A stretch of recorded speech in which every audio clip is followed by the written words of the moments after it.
Here we are, folks. 1.9D. I am Josh King. Today we are sat with Colter Fretwell, one of the first people I met in the sport of skijoring back in Pagosa. Pagosa, yeah. 3 years ago.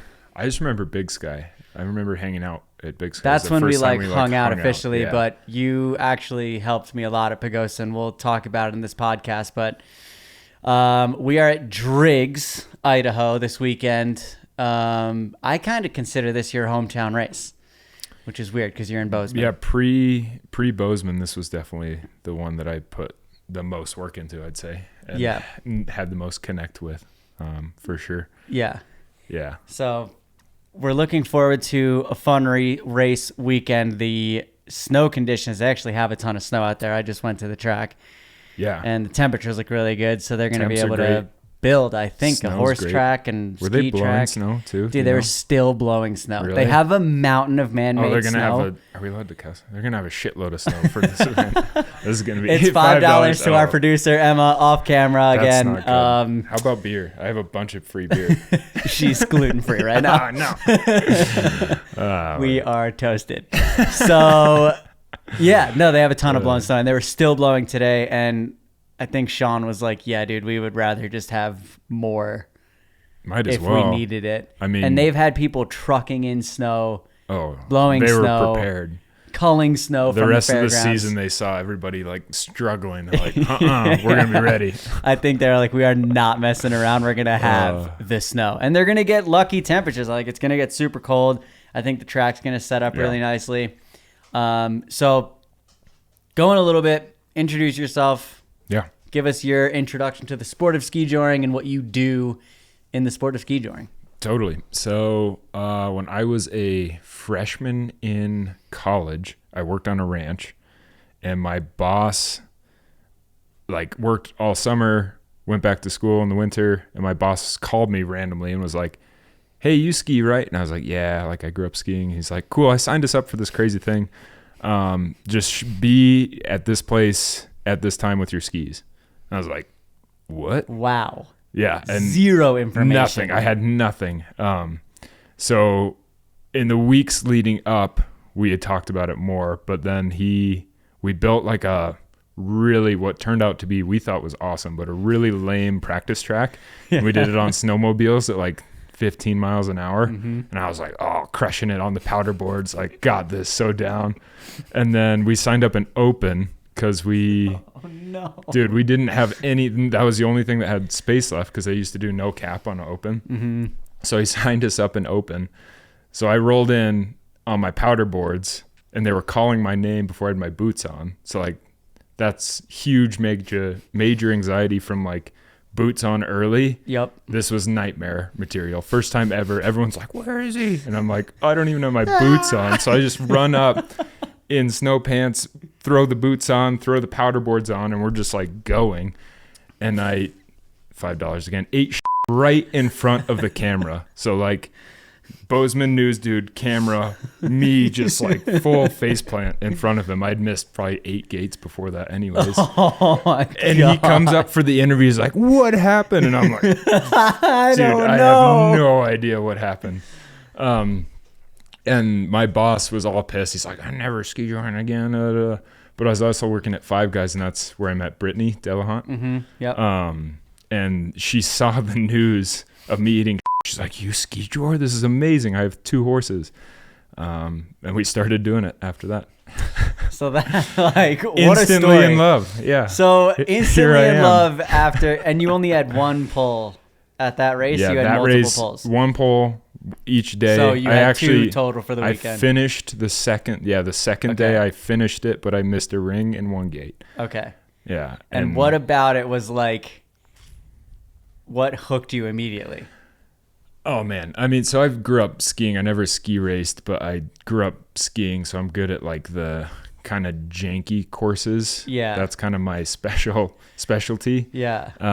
And that course that was more dialed than, nothing like we have today, but more dialed than a lot of Montana races used to be. Right. And that was just super fun because it was no experience ever like that had been even remotely close. water skiing kinda, but the adrenaline and just like the chaos of it, and like that just seemed to match my skiing style of like mogul powder chaos rock dodge plus competitive racing. Yeah, I was hooked. And so that leads me to this question I actually had written down, but can you compare the feeling of skijoring to anything or no? No. I would say like the pure joy that comes from jet skis. What are jet skis? Like ski-doos, like on the jet water. Ski. The way you separated those words Jet threw me ski? off. A jet ski. Jet ski. Yeah, you said jet skis. I was like, jet skis. Did I just curse?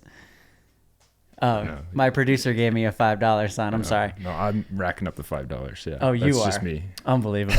Last time you're invited on the show. Yeah, first and last. We knew this was going to happen. So jet skis. Okay. Yeah, but just like I don't know if you've ever opened one I have, up, yeah. but just like the pure stupid joy of like, whoa, that plus like actually really intensely trying to focus and ski. Totally. That's the closest I would say I've ever felt. Because like nothing skiing, and I never raced, so maybe racing's different. But it's just such a crazy, and also the team aspect of it too. Right. You know, like you could do everything right and the rider messes up, or vice versa, or the horse spooks, or like it takes so many stars to align to get a good run together that when you do, it's incredible. It is. And I want to talk about your equine teammates, because you came into this sport as a skier, as most do, without knowing horses. Right.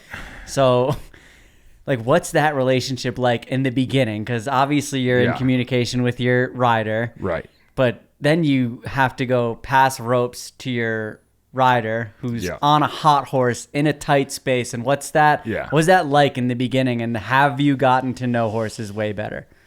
For sure gotten to know horses way better. So when I first started, it was a lot of smaller races in Montana. So all signups were Friday night at the bar. So you'd roll into the bar Friday night, and it'd be like I would travel with you for a long time, Britt, and then met Dennis, traveled with Dennis for quite a while as well. But it was a lot of you roll up and you walk into the bar. As I was at 18 when I started.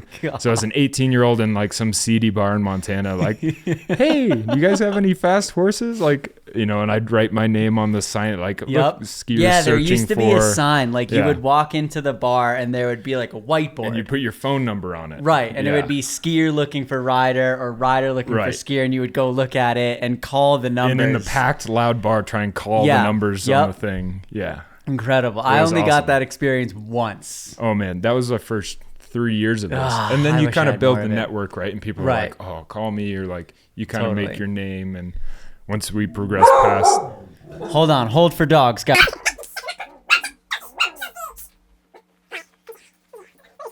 Sorry, folks, the dogs. So yeah, meeting at the bar, like putting your name on the whiteboard and getting pulls like that, was so nostalgic. Awesome. So cool. Yeah. And horrifying too, as like a young skier who, you know, I grew up in Montana, but I didn't really grow up around cowboys. Like we had pasture, but I never interacted with the horses. Right. So it was like, you got to go interact with these sometimes old, crusty, what was your general, scary. Yeah, totally. I mean, what was your general experience the first time, like, I don't know, I guess passing a rope to your rider? Like, do you have any? Oh, dude. So yeah, I've been horrified of horses for the longest time. Oh, horrified. Oh, dude, I don't know why you guys think it's okay to just ride these things. They're insane. They're so chill and hanging out, and all of a sudden they're just like wacky, just like jumping around dude. Yeah, and they're all hot. They're excited to race. Oh yeah, especially in the start gate. I mean, you guys seen them. Oh yeah, do all sorts of stuff. We have to ride them out of that. Yeah, this is crazy. But yeah, I mean, interacting with the rider is definitely something I've been trying to work on, because the team is super key. So Britt and I competed together for probably 6 years in a row. So we got tight, and then I'd have, you know, other riders that I knew kind of well. But even that jump from like sport to open, the change in the dynamic of how you have to talk to the rider, and like as a skier, I have to go to them and be like, hey, this gate's really hard, or like read the course, and this gate's going to be easy, but the gate after it's going to be hard. And I know the horse can't check because we're going to try and turn and they're going to see the straight line finish and like want to go. So you got to hold back into this turn, you know. So in a weird roundabout way, you're learning like horsemanship weirdly through skijoring a little bit. Well, and I got to go ride with, you bailed out, but the Telluride crew last summer. I absolutely did not bail out. I have video footage of you riding. I was on that ride. No. That was a different ride. I'm talking about the poker ride with Noah and crew. I'm sorry. The poker ride, I got to ride. Everyone. I got to ride twice with the Telluride and crew. The poker ride, that's where you really, you know, the poker ride was see what insane. You're made of. Yeah, that was a fun, because I've done a lot of like dirtbag camping, but now you got horses. Plus horses. Yeah. That's a whole nother beast. That's a good way to get over, you know, a general fear of horses, I think. Yeah. It's like you get a few drinks in you and you're just like, all right, whatever happens, happens. And you're forced to be comfortable. I thought you'd feel more sunk in. Like skiing, you feel comfortable in your legs. Sitting on a horse, you're so tall. Like there's no way to not have your center of gravity just so high up. I don't know how. Dude, I don't know how. Do you think this is maybe it's because I have a long torso. You are a pretty tall guy. When I was up there, you know, like you have some balance in your feet, but dude, if they jump one way or another, you're like. Do you think this is how like the average skier comes in and feels about horses? No, I think I had to learn a lot of nuances about horses to be more impressed, honestly. Like horse riding in general, super impressive, but I think you watch it and people make it look so graceful and easy. And then if you get up on a crazy horse and you don't know what you're doing, you're so screwed. Yeah. Like you're just toast. Yeah. There's no like just ride it out. And you're just like, put me on my skis. I don't want any part of that noise. Yeah. I could see, I love like the chill riding, and I could see competing to try and do switcheroo or something eventually, but totally. Dude, yeah, it's a switcheroo with different Colter. That would be amazing. That'd be pretty fun. One day we would crush. The other day, we'll see. Yeah, we'll see. But I do like as far as horsemanship, and you're a very patient skier in the start gate. And I noticed this last year when we were at Big Sky with Haley Hodge, and Haley Hodge has a very hot horse. Yeah, and she was getting him going. In the start gate, we have a great clip of this horse, like, you know, so excited and rearing up, ready to go. But I was listening to you, and you're just like, all good, Haley. Like, you're good. Take your time. Yeah. And you have the rope, and you're an experienced skier, so you're letting it slide out. You're taking it in. You're making sure it doesn't get wrapped up anywhere. Yeah. Does that add to the anticipation before a ski run? Does that get you more excited, or you not think about it at all? Hugely. That's a huge piece of it, because you're trying to, I mean, we're feeling all the things the horse is feeling too, right? Like it's so anxious in that start gate, and you just kind of, you get ready, you warmed up, you're like, kind of got to go, like get a little like pissed off. You're like, all right, come on. But I think for me, and Mike Miller and I actually a couple of years ago kind of worked through this too, of like being able to just breathe in the start gate. Because if as a skier, if you're tense, you're not going to ski well. You're going to ski like you're tense, you know? So being able to like, it's going to be okay, breathe. Like I know how to ski. I know the course. I've done my course inspection. I know where the hard parts are. I know what I'm going to do there. That's super key. And then, I mean, Haley's a beast. We did the same thing in Boulder, Montana this year, where she got too hot and they just went out, took a second, came back in to reset. And I mean, that's super anxious as a skier, right? And you're trying to like battle these things of like, okay, do we just like try and get a roll, or are we gonna like go, or because now you're all ready to go, and all of a sudden it's like you're rolled and you're like, God, I was so ready. That's the worst, is you're like, all right, unclip the boots and like try and calm back down to like ramp back up in 3 runs or whatever it is. So who are you riding with? Who are your pulls this weekend in Driggs? Yeah, so this weekend got kind of weird. So I was originally with Josie Young. That's right. Brittany Delhant. Okay. Both had to work last minute. So the signups are crazy this year. You're signing up 3 months in advance. And it feels like that. Oh man. And this one I was like sitting on the page at 7:59. Like, all right, I ready. do want this tangent. So like for most of us who do this sport, we all have odd lives outside of skijoring. We're all skijors, but what do you do? Just tell the people real quickly what you do in real life. Real life, I write software, and then my family owns a campground in Paradise Valley. So big time computer nerd. Big time computer. That's why we get along so well. Yeah, but I've been at You're your house. secretly a nerd. A little bit, yeah, but a way different category. We don't have to say it on this podcast. But I've been at your house and like seen you coding with the multiple monitors, and I'm just like, oh. I have the scary monitor cave thing. Yeah, very the scary. Full classic developer, like dark room, like 3 monitors that are kind of above me, and I sit with the hood sit there on, like a gremlin. Oh yeah, fully. That's 100% my deal. So back to Driggs, back to your weekend of pulls. Your 2, pulls got whatever busy. Yep. So they got busy, and I was able to fill them last minute with 2 people I've never run with before. Who you got? Then Todd Peterson. I know that name. Peterson. I know the name. Taylor connected me. Okay. I guess he's Idaho. And then I can't remember her last name. Lena. Don't even know the name. Love that. Yeah. That feels a little old school. It was kind of fun. Guys are old gonna link school. up at the bar and sort it out. Yeah. So you can ski, she play can Marco ride. Polo with the text in the bar. Exactly. And then, Perfect. And then Haley Hodge again, and Kevin Durzoff. Oh, so you do have 4. Yeah. So I perfect in the open. Yep.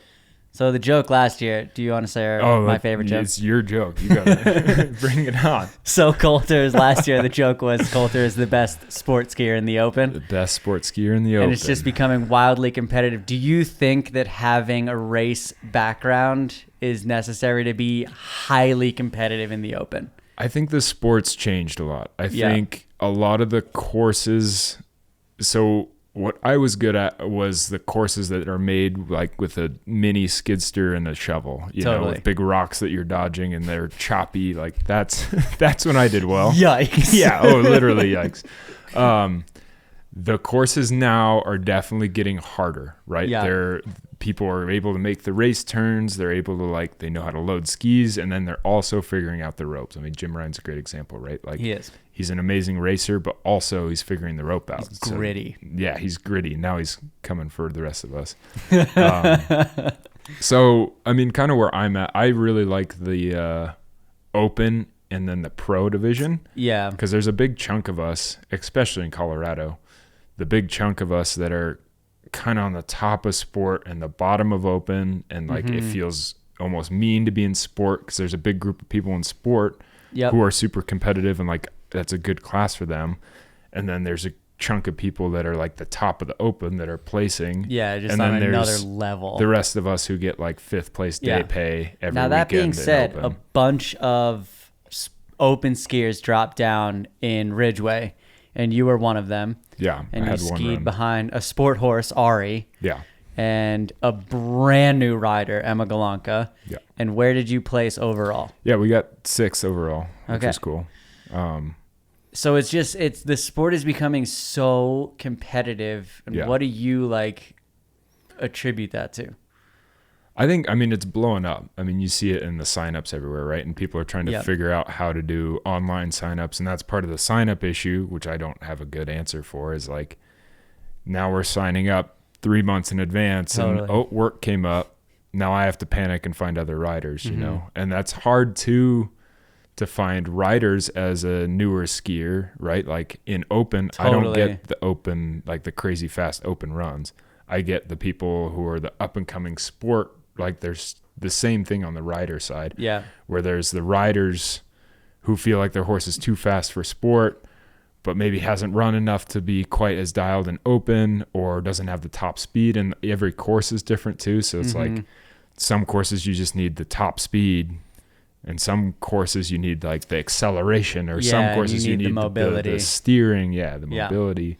But which makes it fun, and then it, yeah, every weekend is something different. Every weekend is something different, which it keeps it fresh for me. And then it brings me nicely to my last point, which is, and I can speak directly to this, And you are probably one of the most helpful people, on the track. And you were the first person in Pagosa 3 years ago to like help me, because I probably just looked deer in headlights. My rider who got me into the sport was Noah Gregory, who is a famous sandbagger.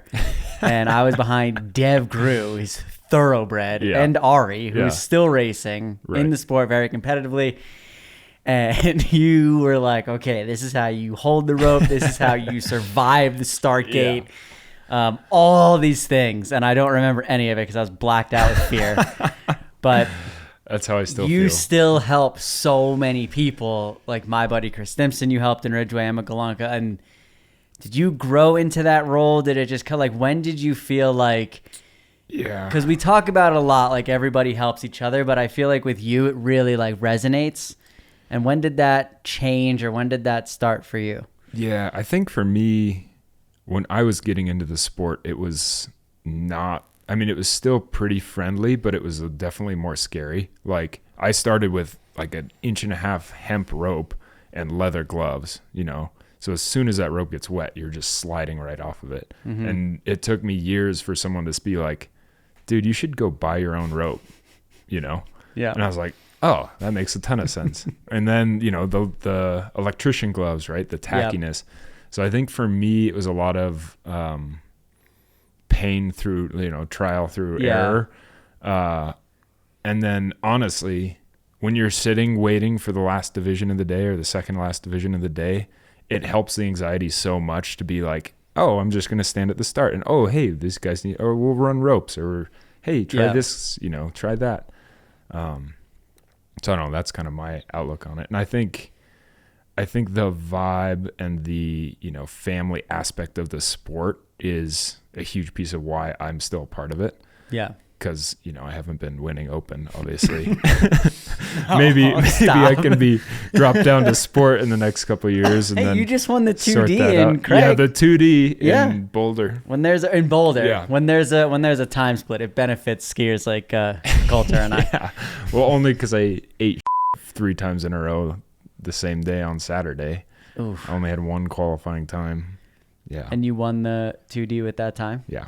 Perfect. And a bunch day money the next day. Love it. Yeah, it was great. Accidentally great. Perfect. So this weekend, we'll see you out there for 4 runs in the Open. You're competing against some of the top players are coming to town. Oh, yeah. Jim Ryan will be here. Yep. I don't know who else is really in the Open.